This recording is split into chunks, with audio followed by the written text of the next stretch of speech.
A continuación, La Pura Verdad.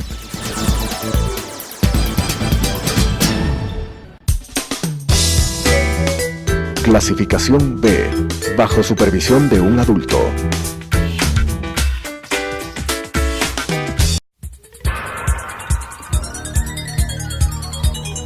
Las opiniones vertidas en este espacio por la producción y dirección del programa son de exclusiva responsabilidad de sus autores y de quienes intervienen en ellos.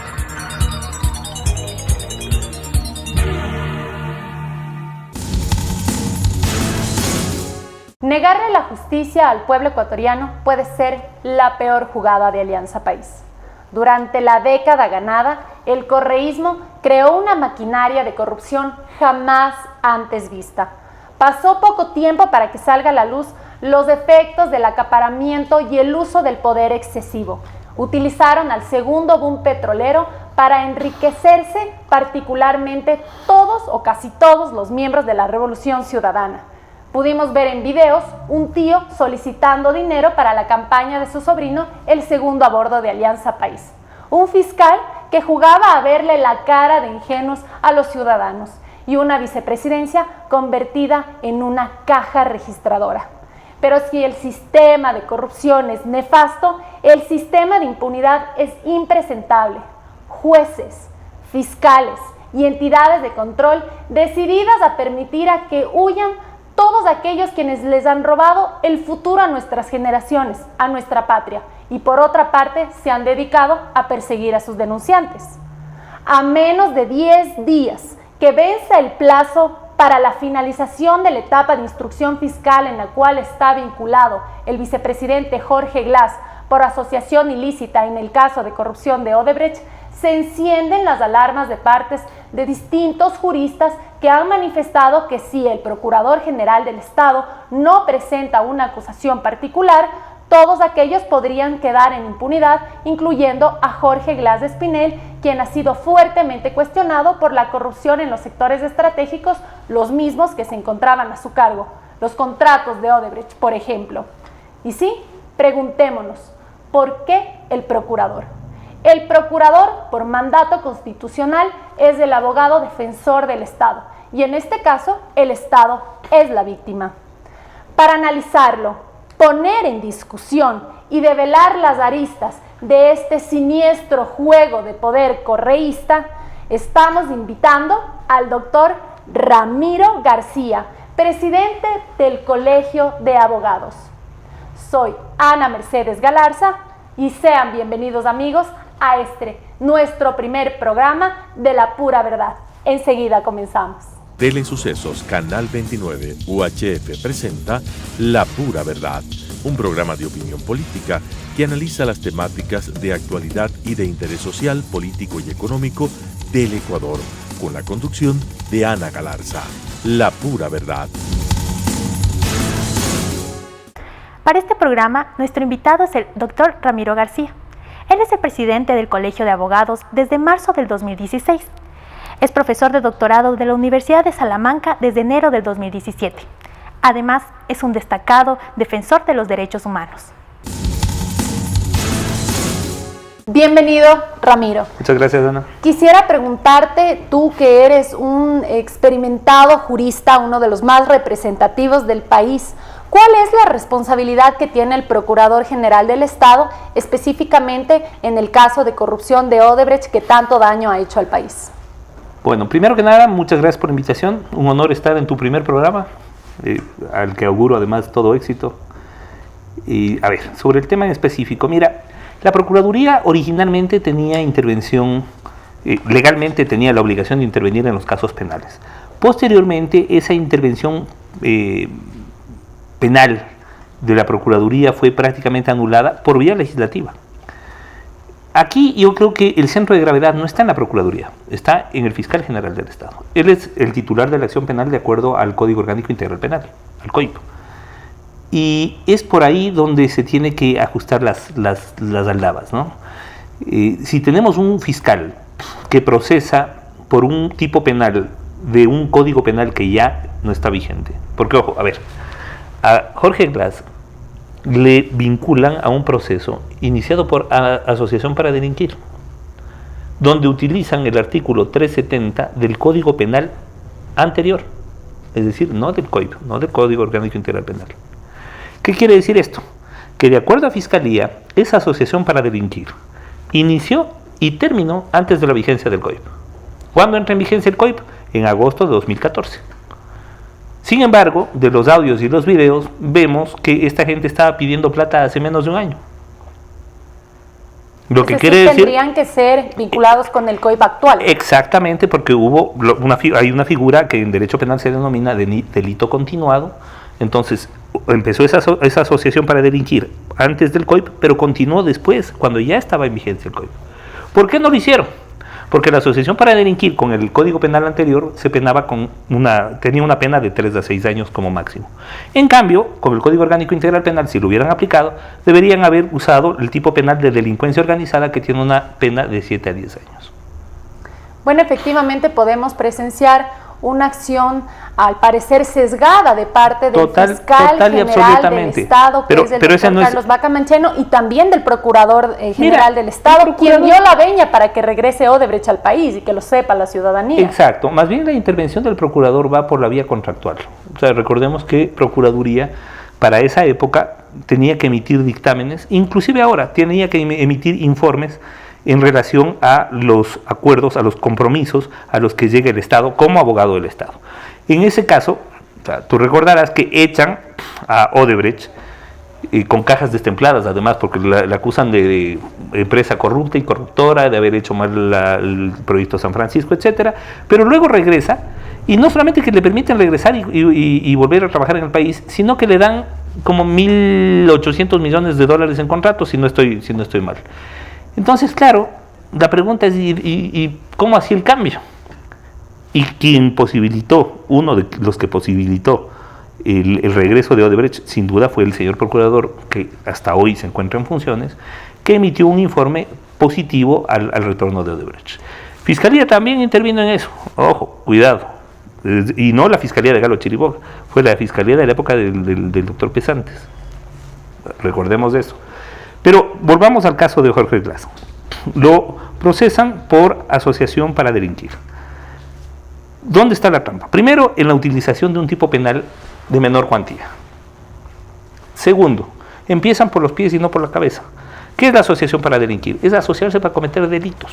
Entonces la pregunta obvia es, ¿qué delitos? O sea, debíamos de haber iniciado por determinar los delitos que este grupo, que esta asociación produjo, y empezar procesando esos. Y ahí tenemos peculado, enriquecimiento ilícito, lavado de activos, testaferrismo. Porque a mí que no me vengan a decir que la plata que le entregaban al tío por buena gente. O por simpático. ¿Verdad? No, por favor. O sea que eso es como que, digamos, yo soy ministro de salud y tengo a mi cargo la construcción de 5 hospitales. Y resulta que el contratista de los hospitales le entrega a mi hermano, que no es ni funcionario público ni nada, $5 millones. La pregunta es, ¿esos 5 millones eran para mi hermano o eran para mí? Ahora, hay un punto muy importante. El vicepresidente Jorge Glass ha manifestado que se han tomado su nombre y que si se han tomado su nombre, esa persona tiene que responder a la justicia. ¿Por qué el vicepresidente Jorge Glass no plantea una denuncia penal en contra de su tío que se ha tomado su nombre? Pero, a ver, yo creo que en verdad nos ven la cara de tontos. Yo usé una palabra más fuerte en una columna mía del Universo. Sí, la leí. Porque decir que se han tomado su nombre, sí, el tío pudo haberse tomado su nombre. De acuerdo. Pero Odebrecht no pagaba, o sea, Odebrecht no era una especie de Papá Noel altruista que iba regalando plata por aquí y por allá, no. Pagaba por contrato concedido o por la renegociación de los contratos en los que estaba ejecutando. Y la única persona que tenía la potestad de disponer eso era el que estaba encargado de los sectores estratégicos, porque recordemos además que todos los contratos de Odebrecht, con excepción de alguno que firmó con el Ministerio de Obras Públicas, eran sectores estratégicos. Odebrecht estuvo metido en Refinería del Pacífico, por ejemplo. Todo el tema de Refinería del Pacífico estuvo metido Odebrecht. Efectivamente, y realmente podemos presenciar que sí, efectivamente el Procurador General del Estado mucho ha tenido que ver en el regreso de Odebrecht después de la hidroeléctrica de San Francisco, y por eso nos interesaría que la ciudadanía conozca ¿Quién es Diego García, el Procurador General del Estado? Bueno, aquí hay un entramado donde están muchos, son muchos temas, pero si tú tienes patrones comunes. Primero, Odebrecht nunca regalaba plata. No, o sea, esa es la figura que de alguna manera nos quiso vender el expresidente Correa. Por eso decía que las coimas no encarecen los valores de los contratos, es decir, es el empresario no es una especie de económico para el Estado. Digo. Claro. ¿Por qué? Porque decía que no encarece el valor del contrato.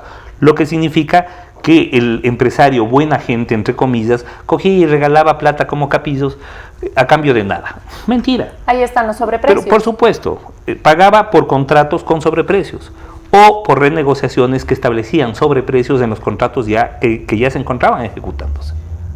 Y también... Entonces, la pregunta es, ¿quién tenía la potestad de eso? Un poco más allá de las contradicciones en las versiones que han sido dadas por el vicepresidente Jorge Glass, que han sido dadas por el tío del vicepresidente, el señor Rivera, también inclusive por el representante y dueño de Telconet, que él manifestaba que nunca había tenido negocios ni con el tío del vicepresidente ni con el vicepresidente. Sin embargo, después cuando empiezan a salir a la luz de este tipo de inconvenientes, el señor Tomislav Topic afirma que le había regalado $5 millones en cortesías al tío del vicepresidente. ¿Qué fortuna tan grande tiene el señor Rivera? Me gustaría que le pase un poco de esa suerte al pueblo ecuatoriano, porque en este momento como país estamos muy endeudados, lastimosamente, por la gestión de una revolución ciudadana que lo único que sabe es administrar sus cuentas personales, más no las cuentas del Estado ecuatoriano. Y esos son temas de coyuntura que la ciudadanía Pero además tiene que conocer hay un tema con sentido común. En el tema de Telconet, devuelven $2,5 millones que les habían depositado hace 5 años. Y que no Entonces conocían dicen, de pucha, dónde si estaba. esto, vea, aquí hemos tenido un saldito de $2,5 millones que no sabemos bien de dónde es, mejor cogemos y devolvemos. O sea, esto ya estamos cayendo en el campo del realismo mágico, pues, ¿no? Entonces, decir que Odebrecht regalaba la plata y no pagaba por contratos con sobreprecios o por renegociación de sobreprecios en los contratos, y además decir que le pagaban a una persona que no tenía ninguna potestad sobre esos contratos y no a quien manejaba los sectores estratégicos, es vernos la cara de tontos, pues. Es evidente que ellos estaban pagando a cambio de favores contractuales que solamente el vicepresidente Glass podía hacer. Y no solo lo estaban pagando a través de su tío. Y no solo eso, además el expresidente Rafael Correa ha santificado los actos de corrupción de parte de sus partidarios, manifestando que son errores de buena fe o acuerdos entre privados, como lo que sucedió con el exministro Alexei Mosquera, que ahora se reconoce habría recibido $1 millón de parte de la empresa Odebrecht por el tema de Toachi Pilatón, en el cual no solamente estaría inmerso él, sino también el actual prefecto de la provincia de Pichincha, Gustavo Baroja, y también el padre de la asambleísta María José Carrión, presidenta de la Comisión de Fiscalización. ¿Podríamos confiar en una institucionalidad? Bueno, pero sí hemos visto que la Comisión de Fiscalización se ha convertido más bien en una comisión de defensa de todo funcionario del correísmo acusado de corrupto. Entonces, evidentemente, ninguna confianza. Podemos confiar en una fiscalía que hoy por hoy está dirigida por un ex asesor político, además de segundo nivel del presidente Correa, y que como penalista pues no tiene ningún antecedente relevante, pues, de ninguna manera. Podemos confiar en una Corte Nacional que todavía depende administrativa y disciplinariamente de un Consejo de la Judicatura que está conformado por personas todas allegadas al correísmo, unas más y otras menos, pero todas muy vinculadas al expresidente, de ninguna manera. Por lo tanto, si no cambiamos todo, no cambia nada. Y es por eso que una consulta popular se hace imprescindible. A continuación, Valeria nos va a comentar un poco más sobre el historial de Odebrecht por el Ecuador. El compromiso es servir a los clientes y a las comunidades de forma ética, íntegra y transparente. Esta es la frase que ha manejado Odebrecht para alimentar una imagen de transparencia y estabilidad. Sin embargo, en la realidad, las acciones detrás de estas palabras muestran una historia diferente. En diciembre del 2016, el Departamento de Justicia de Estados Unidos sacó a la luz documentos que revelan los supuestos sobornos y coimas que Odebrecht pagó a los funcionarios de países latinoamericanos. Los documentos judiciales estadounidenses no mencionan los nombres específicos de las personas que intervinieron en los presuntos contratos fraudulentos. A pesar de la falta de información y pruebas alrededor del caso, se asume que se trata de una estructura elaborada dentro de Odebrecht para administrar una red internacional de pagos ilícitos. Este conflicto ha desencadenado una serie de investigaciones a cargo de las fiscalías de cada país, tanto así que el 16 de febrero del 2017 se firma un acuerdo de cooperación internacional para indagar en todos los desvíos de dinero cometidos supuestamente por la empresa brasileña. En el marco de las investigaciones se han revelado algunas cifras de los fondos malversados y los nombres de los presuntos implicados en la red de corrupción. Tras este panorama, el Departamento de Justicia estadounidense calificó el caso Odebrecht como el mayor caso de sobornos extranjeros en la historia. De acuerdo con un artículo publicado por la BBC en diciembre de 2016, los ejecutivos de Odebrecht reconocieron ante las autoridades judiciales estadounidenses que la firma había cometido actos de corrupción. En estos se incluye el pago de cerca de 788 millones en sobornos. Pudimos presenciar, observar en la audiencia de testimonio anticipado de Antonio Alcíbar, mano derecha de Ricardo Rivera Arauz, tío del vicepresidente Jorge Glass, nuevos elementos que podrían llevarnos a nuevos indicios para que el fiscal general del Estado no vincule al vicepresidente en un delito que toda la ciudadanía considera es un delito menor. Ramiro, no sé si nos podrías explicar cuál podría ser el accionar del fiscal general del Estado en esta ocasión, en la que aparecen correos electrónicos, mensajes de texto, conversaciones entre el vicepresidente y el tío que recibía dinero de Odebrecht. Bueno, de aquí lo que se va a probar, creo yo, y con mucha facilidad, es el vínculo cercano que existía, no solo consanguíneo, sino de trabajo laboral, profesional, entre el señor Rivera y el señor Glass. Uno de los elementos del testaferrismo es justamente la vinculación entre el testaferro y el dominus, que es la persona, el verdadero propietario de los bienes o valores que aparecen a nombre del testaferro. Entonces, yo creo que en provecho, digamos en positivo, se va a demostrar que el señor Glass y el señor Rivera tenían una comunicación fluida, no como dijo el señor Glass, que solamente lo veía por cada fin de año o cada Navidad. Ahora dice que no, que le escribía mails para mandarle a pedir videojuegos cuando viajaba. De aquí a poco veremos que tenían grupo de chat en WhatsApp y que hablaban todos los días. Lo cual es obvio además, ¿no? Teniendo en cuenta todos los antecedentes, no solo familiares, sino laborales, porque veamos, hay que ver que el señor Glass, por ejemplo, tenía un espacio, antes de ser nada, tenía ya un espacio de televisión en el canal de su tío. Él empezó trabajando con su tío y para su tío. Por lo tanto, era una relación, era de un nexo muy, muy cercano, al punto que el señor Rivera en su momento y ante su grupo de amigos, pues parece que se identificaba a sí mismo como la tercera persona más poderosa del país. Efectivamente, Antonio Alcíbar nos manifestó que él, al ser tan cercano a Rivera le había manifestado que él, es decir, Rivera y Jorge Glass, eran la misma persona e incluso tenían grabados sus contactos con sus iniciales JG, estaba grabado ahí también como JG. Probablemente los señores correístas querrán decir que son los germanos Isaías, pero en este caso lo más probable es que sea Jorge Glass. Estaba registrado como XX1, se comunicaba con XX2, que vendría a ser su tío. También nos manifestó algo muy importante, Ramiro, que tiene que ser tomado en cuenta por el ex asesor del expresidente Rafael Correa y defensor de la Revolución Ciudadana, el fiscal general del Estado. Decía Antonio Alcíbar que él había un par de veces trasladado a el señor Rivera a reuniones. Él no sabía con quién se reunía, pero siempre viajaba con bolsos, que muchas veces llegaban vacíos y salían llenos, otras veces llegaban llenos y salían vacíos, que siempre se veían esos bolsos, y eso es algo muy interesante, porque se han filtrado videos en los que se puede apreciar que el señor Rivera está contando muchos fajos de billetes y colocándolos en bolsos. Probablemente sean estos a los cuales hacía alusión Antonio Alcíbar. Evidentemente el señor Rivera hacía de una especie de broker, ¿no? Entonces él era el que hacía el fronting con la empresa Odebrecht y con las otras empresas contratistas, era el que recibía el dinero, pero también era el que ayudaba a repartir. Era el que llevaba la plata y entregaba la plata a los diferentes actores de esta trama de corrupción. Lo que nos queda en esto, porque más allá de la intervención de uno o de otro, lo que nos queda ya en limpio es que hemos vivido 10 años de atraco. Ha sido un saqueo impresionante a los fondos públicos.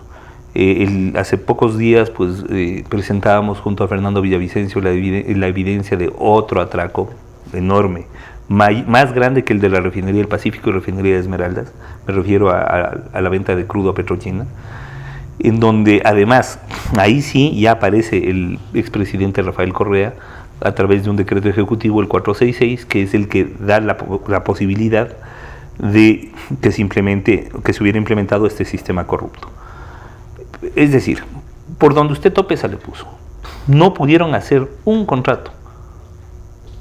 Bueno, por ahí alguna excepción habrá, pero casi todos los contratos, de montos de 5 millones para arriba, casi todos tenían un componente enorme de sobreprecio. Ramiro, se podría decir que existió una inoperancia intencional, porque también podemos apreciar, y vuelvo al tema del Procurador General del Estado, porque es alguien a quien la ciudadanía no lo ha tomado mucho en cuenta, pero reconocer que sobre los hombros de Procuraduría General del Estado existen cerca de 4.000 millones de dólares de pérdida para las arcas de todo el pueblo ecuatoriano por la falta de operancia de una Procuraduría que no ha sido capaz de defender como corresponde al Estado ecuatoriano. Y como tú nos has manifestado, la responsabilidad de Contraloría en el tema contractual. ¿Dónde estuvo Contraloría en los temas de las contrataciones con Odebrecht? Ahí justamente es cuando se pueden apreciar las mañas de esta además empresa. En el análisis posterior de las obras, porque son obras entregadas y recibidas a satisfacción,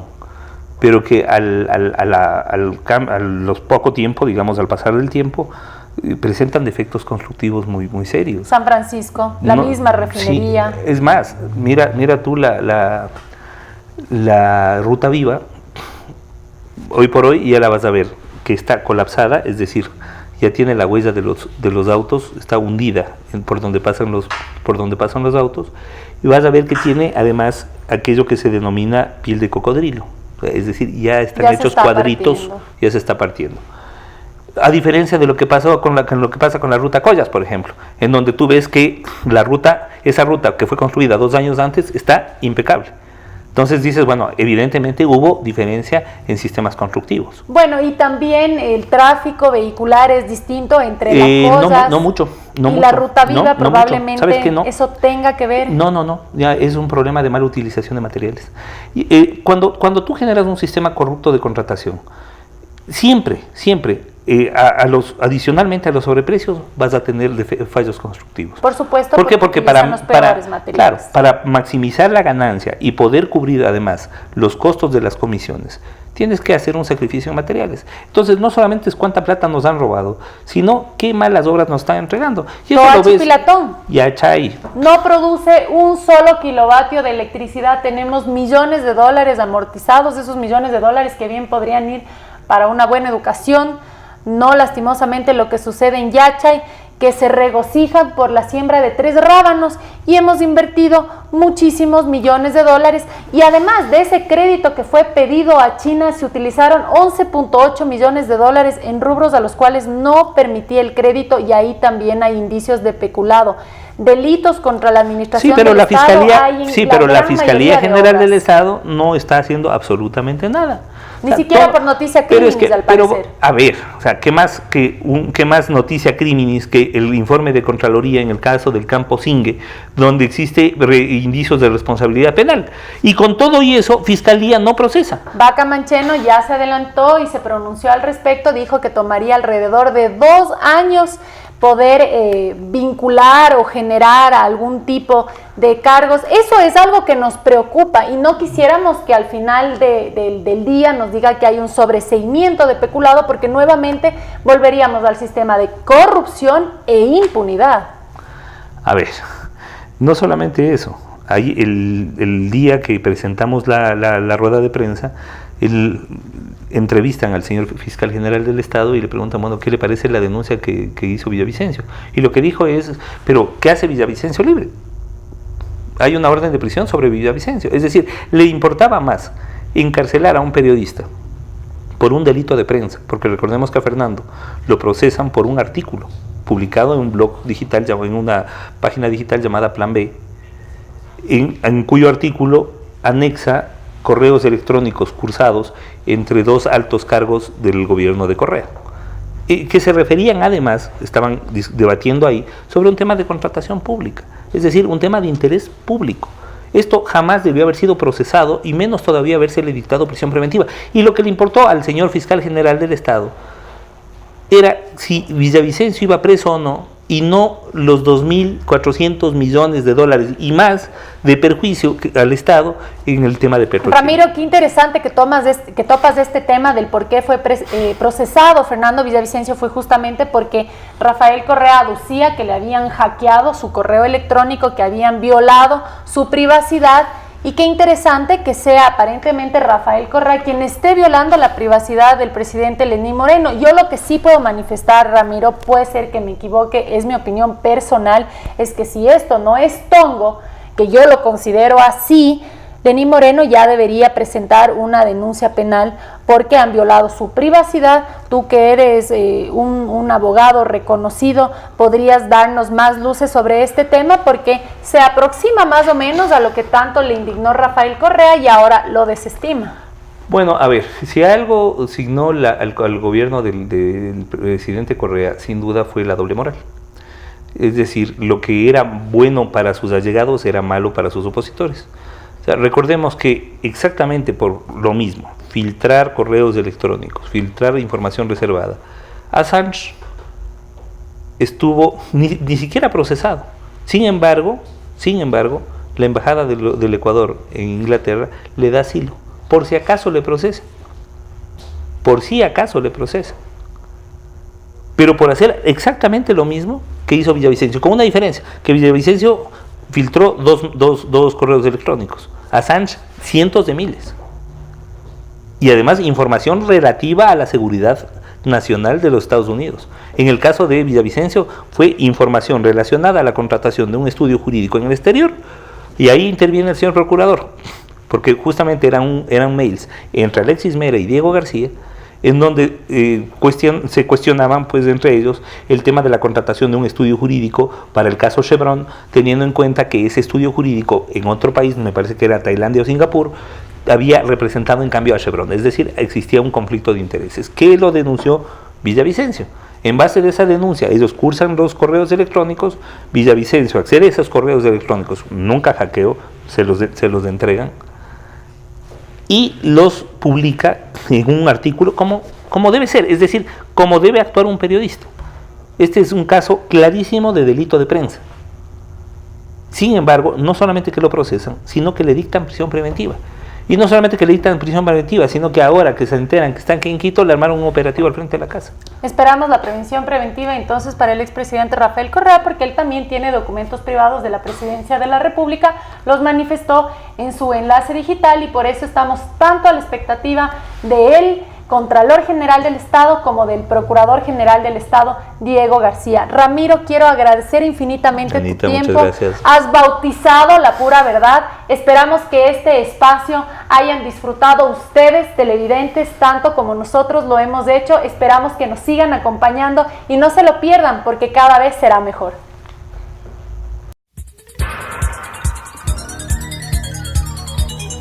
Las opiniones vertidas en este espacio por la producción y dirección del programa son de exclusiva responsabilidad de sus autores y de quienes intervienen en ellos.